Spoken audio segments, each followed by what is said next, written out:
സന്ധ്യാനാമം. ഒരിക്കൽ ഹൈന്ദവ ഭവനങ്ങളിൽ സന്ധ്യയ്ക്കു നാമം ചൊല്ലുമ്പോൾ സുപരിചിതമായ കീർത്തനമായിരുന്നു രാമരാമ എന്നു തുടങ്ങുന്ന സന്ധ്യാനാമം. ശ്രീരാമസ്തുതികളും ശ്രീരാമ അവതാരത്തിനു മുമ്പുള്ള അവതാരങ്ങളും രാമായണ കഥ മുഴുവനും കീർത്തനങ്ങളായി ചിട്ടപ്പെടുത്തിയിരുന്നു ഈ സന്ധ്യാനാമത്തിൽ. ഗാനാലാപനത്തിന്റെ ശൈലിയിൽ എഴുതിയിരുന്ന വരികൾ കൊച്ചുകുട്ടികൾക്ക് രാമായണ കഥ എളുപ്പത്തിൽ മനസ്സിലാക്കാൻ സഹായകമായിരുന്നു. കർക്കിടകത്തിൽ മാത്രമല്ല എല്ലാ ദിവസവും ചൊല്ലുന്ന കീർത്തനമാണിത്. സന്ധ്യാനാമം എന്ന ഖ്യാതിയും ഈ രാമനാമ കീർത്തനത്തിനാണ്. പുതിയ തലമുറയ്ക്ക് ഇത് പരിചിതമല്ലെങ്കിലും മുത്തശ്ശന്മാരും മുത്തശ്ശിമാരുമുള്ള ഭവനങ്ങളിൽ നിന്ന് ഇന്നും ഈ കീർത്തനം ഉയരുന്ന സന്ധ്യാനാമവും രാമായണം വായനയും ത്രിസന്ധ്യ കഴിഞ്ഞതിനു ശേഷമേ പാടുള്ളൂ എന്നാണ് മുത്തശ്ശിമാരുടെ അഭിപ്രായം. അതിന് അവർ പറയുന്ന കാരണങ്ങൾ ഇപ്രകാരമാണ്.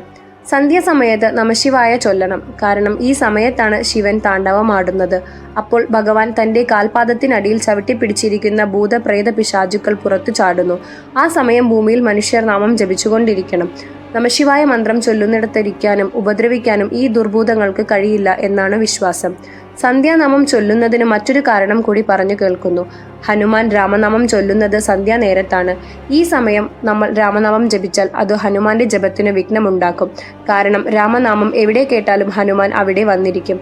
ഹനുമാന്റെ ജപത്തിനു ഭംഗം വരാതിരിക്കാനാണ് രാമനാമ ജപവും രാമായണം വായിക്കുന്നതും സന്ധ്യ കഴിഞ്ഞതിനു ശേഷം മാത്രം മതി എന്ന് പറയുന്നത്. കലികാലത്ത് മുക്തി കൈവരുന്നത് നാമജപത്തോടെ മാത്രമാണ് എന്ന് നമ്മുടെ പുരാണങ്ങൾ പോലും സാക്ഷ്യപ്പെടുത്തുന്നു.